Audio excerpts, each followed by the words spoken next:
unasaidia kazi yako nguo, the way mmekuwa tu mkisaidiana, unampea nguo kila siku tu the way umekuwa ukimsaidia. Kumbe this time round ameplan na mamake kukumaliza. Na unapata skin disease, then that's how you die. Story time.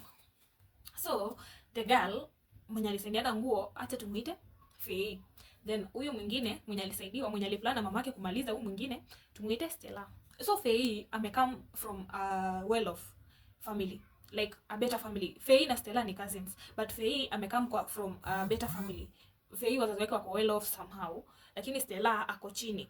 Na Stella amekuwa akiomba Faye nguo kila time like kama anaenda mahali amekuwa tu nile wamegrow. Wasichana wako kitu tuseme wako ni age mates, mmoja ako 15 mwingine 16 ama 17 hapo. So Stella amekuwa akiomba Faye nguo because Faye ako na nguo smart juu ni cousins, na cousins wanafunzwa like wanaambiangwa treat your cousin well.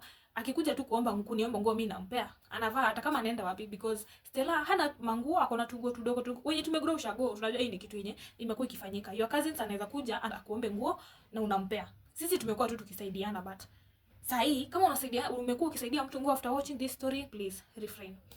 So Stella anaendea nguo kwa kina Faye, anaendea kwa mama ya Faye, like unajua anaenda kuomba mama, anamwambia nimekuja kuomba nguo, kuomba Faye nguo, then Faye analauiwa na mamake ampe nguo. So imekuwa this behavior for long. Stella, so wivu ilitokea hapa. Stella alikuwa very clever kwa class. Unajua tu family zenye watu wenye wametoka kwa family zenye ziko chini wanakuanga very bright in class. So Stella ako very bright na Faye hakuna kitu anashika kwa class. Ujue Faye ndio mkubwa somehow, Stella ni mdogo. Like mmoja kwa class 7 mwingine kwa class 5, class 6 hapo. So Stella ako very bright kwa class. So Stella anakuja hata kwa kina Faye kumsaidia, na Faye ako mbele yake, unaona? Faye ako juu yake, ako class ya juu, but Stella anakuja kwa kina Faye kumsaidia hata kufanya hesabu, kufanya assignments nini. So mamake ako hapo tu anatupa macho, anasema ni nini inaendelea hapa? Like aje sasa mtoto wangu anaonyeshwa hesabu na mtoto mwenye ako chini yake, mtoto mdogo wake. Aje sasa. Kumbe amedevelop jealousy over time, but Stella na Faye they know nothing. Unaona? Wao wanaona tu ni relationship venye si nimekuwa nikikusaidia, tumekuwa tukisaidiana, so si tunaendelea kusaidiana. You see, so Faye akinunua kanguo mpya hivi anavaa hivi kidogo siku kama 5 hivi, Stella anasema acha niende niombe aka kanguo hata mimi ningarie, because hata mimi nataka kukaa poa, unaona? Na wamekuwa wakisaidiana hivyo. Faye anaangi kwa kina Stella kuomba nguo, but Stella anavaa nguo za Faye. Juu Stella haizi enda kuomba, na nimwambia Faye ni mtoto ametoka kwa a well off family. So hakuna venye mtu ametoka kwa a well off family ataenda kuomba mtu kama maskini manguo. Unaona? Nguo za Stella obviously mingi ni mtumba nini, tungo tu cheap. But Faye ako na manguo classic. So Stella amezoea kuomba manguo, wamezoea kusaidiana. Wao hawana ile hatred. Unaona venye makazi so wanakuanga like wazazi wa makazi, somehow unapata mtu na brother yake hawapatani. So but watoto hawayuko involved. Unapata hata mkikosana nyinyi ndio mlikosana, watoto wako sawa. So Faye haoni anything bad na Stella kukuwa bright in class, because Stella it's okay kukuwa bright in class. Kama unashika na unanifunza nashika vitu, mbona tusikuwa hivyo? Imekuwa mazoea. Mama ya Faye amedevelop jealousy over time. So amejaribu kupata Stella in a lot of ways. Akitry hii aimpati. I think Mungu alikuwa anakataa na nini yake, like na hizo vitu zake. Kuna vile Mungu tu alikuwa ameside na Stella. So amejaribu vitu mingi, imeshindikana. So akaona the only way naweza shika huyu msichana na nimpate kabisa na nimmalize ni through her clothes. Because kwa ule mganga mwenye amekuwa kienda kwake aliambiwa the only way tunaweza shughulikia huyu mtoto tumfanyie vitu zenye unasema tumfanyie ni through getting her clothes, unaona? Sasa si a cloth yenye Stella amevaa utafute utulete sisi tuishughulikie. Yenye amevaa hata usiosha ama anything, akishavaa hivi wewe leta, sisi tutashughulikia hiyo nyingine, unaona? Sasa si kumekuwa na a lot of ile tu like mamake amerudi, mama ya Faye amerudi, ni kama nothing is happening na everything. Anaonesha tu wenye anajali Faye, anajali Stella na vitu mingi.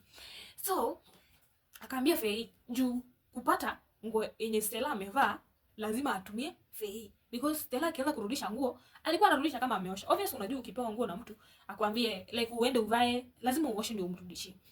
So akajua hapa lazima nitumie mtoto wangu Faye kupata nguo yenye Stella hajaosha, unaona? Yenye kuna jasho ya Stella. So si akaambia Faye, akatai mtu Stella ametumwa mahali, then amekuja ameomba nguo amepewa. akapewa na Fei. Alafu unajua mamake hataki Fei ajue yeye ni cause ya anything kwa Stella, unaona?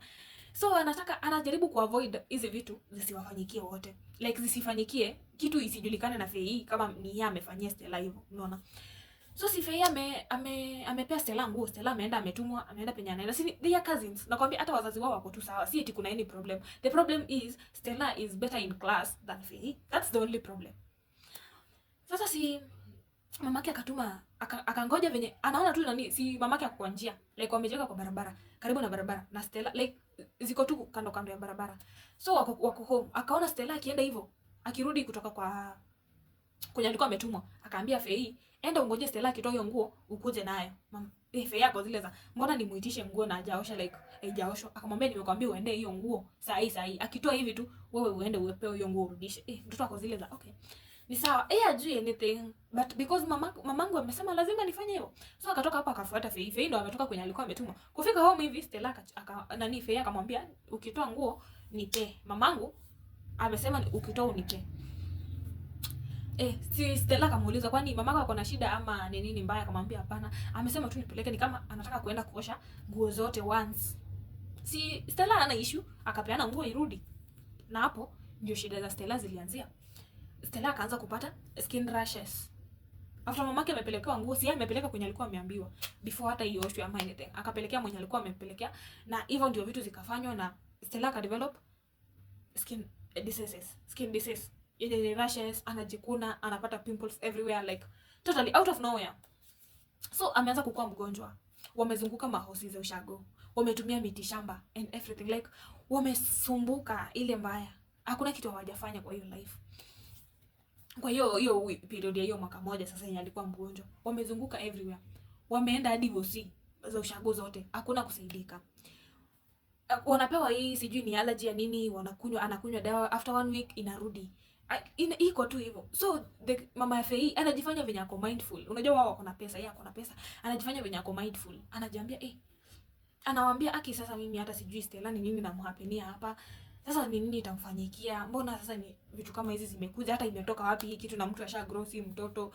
Vitu mingi na aje kuwa na like anajifanya venye ako mindful. Hadi anawapea pesa. Wakienda hosi, anawaambia kujeni hapa nikiwapea. Sometimes hata anawapea lift. Anawapeleka hosi yeye mwenyewe. Ndio ujue how bad it can get. Na hivyo si wakazunguka.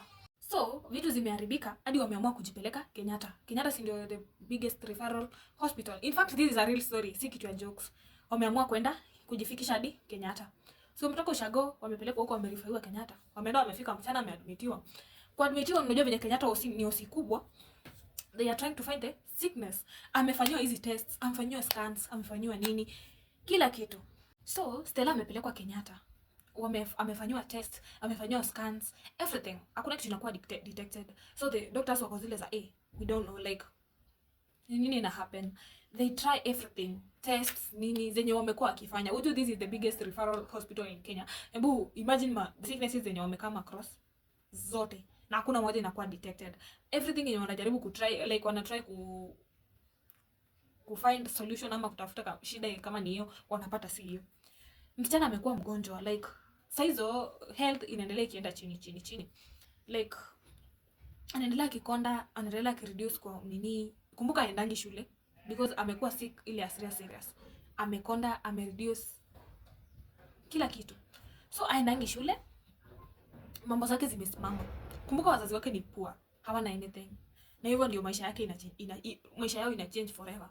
Babake ana sell land ndio wafund the bill ya hospital na kila kitu. So ameuza land, wameenda wanapeleka Kenyatta because kama Kenyatta ndio the biggest, ni lazima tu mtakuwa na hope. So wako na hopes zile za acha tu tulii kidogo, maybe watapata solution.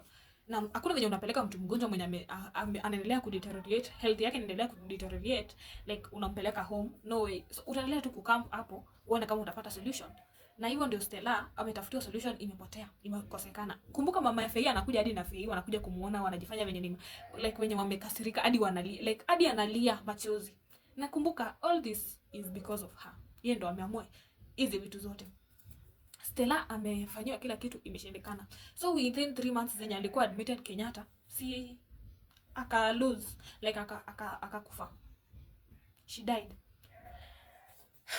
na akikufa bado hakuwa amepatikana any problem kwa mwili yake, hakuwa amepatikana anything ilikuwa concern kwa mwili yake. So in short, alikaa Kenyatta 3 months, bill inaongezeka na kila kitu, na kitu wanapewa tu ni antibiotics na painkillers, hizo tu, na bill inaendelea kuongezeka. You know how expensive Kenyatta is. So vitu zinaendelea tu change, vitu zinaendelea tu zikiwa hivyo, na akapass, na hivyo ndo alipass. So after amepass, sasa ndo vitu zimekuja kujulikana. Wazazi wake obvious wanaenda kutafuta mtu wa kuja kuambia ni nini ili happen ya mtoto wetu, because there is no way, like kama umegrow kambani, you know vitu hazi happening tu hivyo. Mtu kitu kihappen lazima tu atauliza mbona hii happen hivi, na atafute solution. Na hivyo ndio watakuja kuenda kwa mganga, na hivyo ndio watakuja kuambiwa huyu mama ya Fei mwenye ni Auntie Stella ndio amemfanyia hizo vitu, ndio amefanya mtoto wenu ameaga dunia, na alifanya hivi na hivi na hivi, na alitumia nguo kuua huyu mtoto. Na hivyo ndio nini ya hiyo family imekuwa, wamekosana, umefanya nini. So si wameenda baba ya Stella ameenda kuconfront huyu mama ya Fei, anamuuliza ni nini ilifanyika. After all, lazima uniambie kitu ili happen. Hakuna venye utakuwa mtoto wangu alikuwa mgonjwa hivyo tu. Yeye kumwambia ati nimeenda kwa mganga ama anything zi. Alimwambia tu lazima uniambie kitu ili happen ya mtoto wangu. Hey. Na hivyo ndio vitu zimeenda zikigeuka. Zinafikia huyu mama. So si mama akaanza kurepent, akasema venye alisikia alikuwa jealous because of the things zenye zilikuwa like venye Stella alikuwa bright and everything. Imagine bright kwa class inakasirisha mtu to an extent ya kumtafutia nini kitu ya kumuua. Some people wanaweza kuwa so inhuman. Na hivyo ndio Stella kaliaga dunia, na kakakuja kakazikwa, na life ya mama ya Fei na Fei bado iko tu inaendelea. So this is a warning. Kama unashanga your clothes with anyone, kama ni your friend, no matter ni your cousin, no matter ni your relative, no matter ni who, please stop. Stop today. Stop today, because wale watu, not unless mtu ni sister yako, na hata kwa sister yako, kama ni sister yako mwenye yuko sawa sana, usimpe nguo yako, because utakuja kunipea story. This is a real story, si kitu ya mchezo, na si kitu ya jokes, na si kitu ya uongo. So avoid kushare clothes ama your necessities with anyone. Hata kumtu akikuja akwambia eti nisaidie, sijui nisaidie pads, nisaidie nini, usipeane. Msichana utalia na unakuja kuniambia nilikuwa nimekuona. So thank you for watching. Now the moral lesson of this story will be humane. Yeah, thank you for watching. Bye.